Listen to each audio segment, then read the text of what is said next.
Right, news regarding the iPad 11 has certainly been a little odd because we had heard news about it keeping the same old A14 chipset, which was very disappointing news. But now there is a ray of hope that things might not be too bad. Let's dive in. So we first heard about the iPad 11 retaining the A14 when Mac Rumors sifted through technical information posted by a private account on Twitter who has been credible in the past. And what was weird is that the model number the source shared did not align with the model number we expected for the iPad 11. That's why back then I suggested this might not be the iPad 11 and maybe it's a HomePod with a display instead, or a modified iPad 10. And guess what, guys? I was onto something for once, because we now have information from another Twitter source called Nicholas Alvarez, and they claim there was a new A14 iPad in the works that's now been scrapped, and the A16 is coming to the iPad 11. That's superb news, guys! And to back this up, the source does share the identifiers iPad 15,7 and 15,8 for the Wi-Fi and cellular versions of this iPad, and he can confirm both versions are getting the A16 as expected. Now this is actually better than I expected, because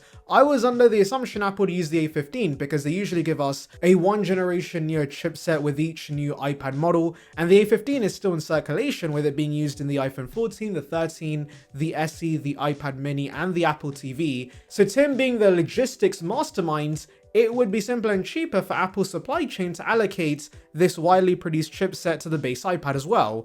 At least I thought that was the case, but no. Apparently it's getting the A16. I guess you could argue the iPhone SE, the 13 and the iPad mini are about to be replaced, and also the 15 will still be in the range once the 16s arrive, so maybe that's why the A16 makes more sense. But hey, I'm not complaining, guys. A new chipset is always great news. Also, if you think about it, Apple technically skipped a year since they have been updating the base iPads yearly since 2017, but 2023 was the first year we got no new release, and so to make up for the 2-year gap, they're going from A14 to A16.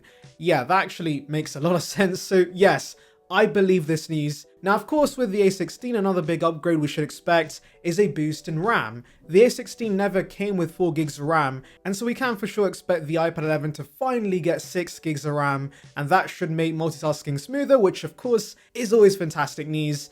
Unfortunately, it will also mean this will miss out on Apple Intelligence, since that would need the A17 chipset, but I'm not too angry about this considering the price of the base iPads. It's supposed to be affordable, and undoubtedly there's going to be some compromises, and also don't think the average Joe buying this iPad is going to be up in arms they can't make creepy AI emojis on their $349 iPads. And by the way, would like to remind you guys, like this video and subscribe for more content like this. It would be appreciated. Now you may be asking, is that really the only thing that's going to set this apart from the iPad 10?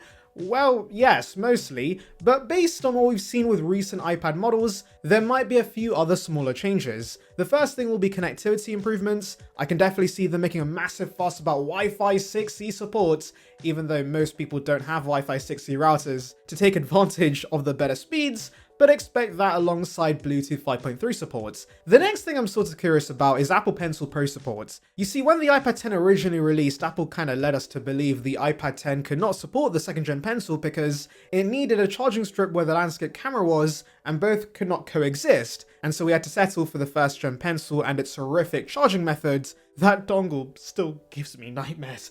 But thankfully, Apple has launched a much better USB-C pencil that I'm mostly happy with. However, now with the new iPad Air Pro, Apple has restructured the magnetic strip so that, of course, you can have wireless charging whilst also getting the landscape camera, and so there is a possibility Pencil Pro support comes to iPad 11. Now yes, it would be kind of overkill, this pencil that has bloody gyroscope support and all this fancy tech comes to an iPad that has a display that's still not going to be laminated and also will lack P3 support, but just for continuity, it would be nice if all iPads supported the same pencils. It would make it much easier for regular consumers. Remember, you won't be forced to shell out $129 on the Pencil Pro. You can just buy the USB-C pencil that's also compatible with other iPads, but the USB-C model does lack some basic features like pressure sensitivity that even the 1st gen Pencil has.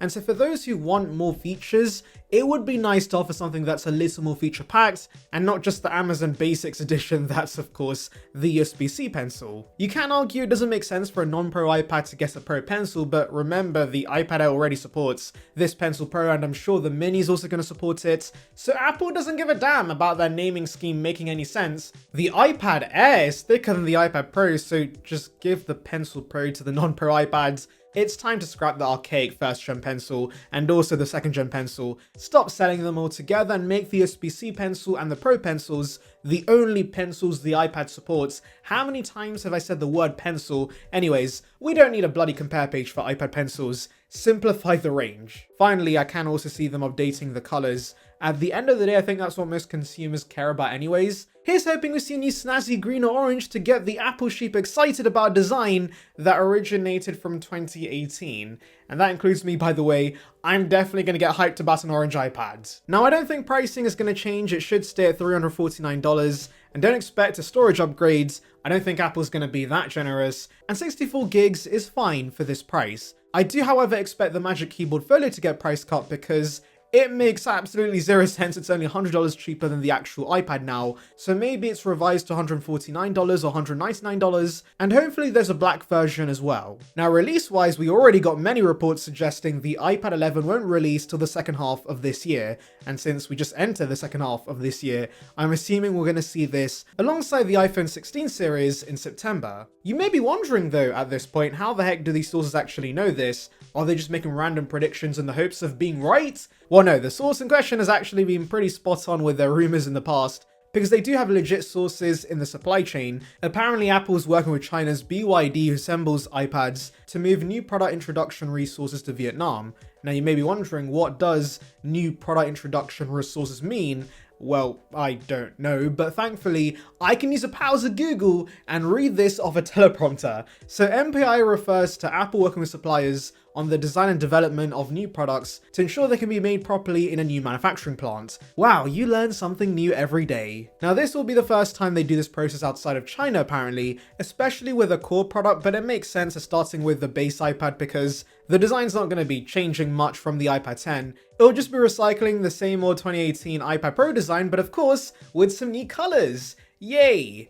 There is a chance, by the way, it does release in October instead, because the iPad 10 did launch around that period, but considering the iPhone event is their biggest event every year, launching the new base iPads at this event is the best move because it's for the education market, which is great PR, and Apple wants as many eyeballs on this colourful and cheerful iPad. Anyways, let me know your thoughts in the comments, make sure to like and subscribe for more content like this, and thank you for watching. Hey guys, it's that time of the year where we start getting juicy CADs, and today we have our first look of the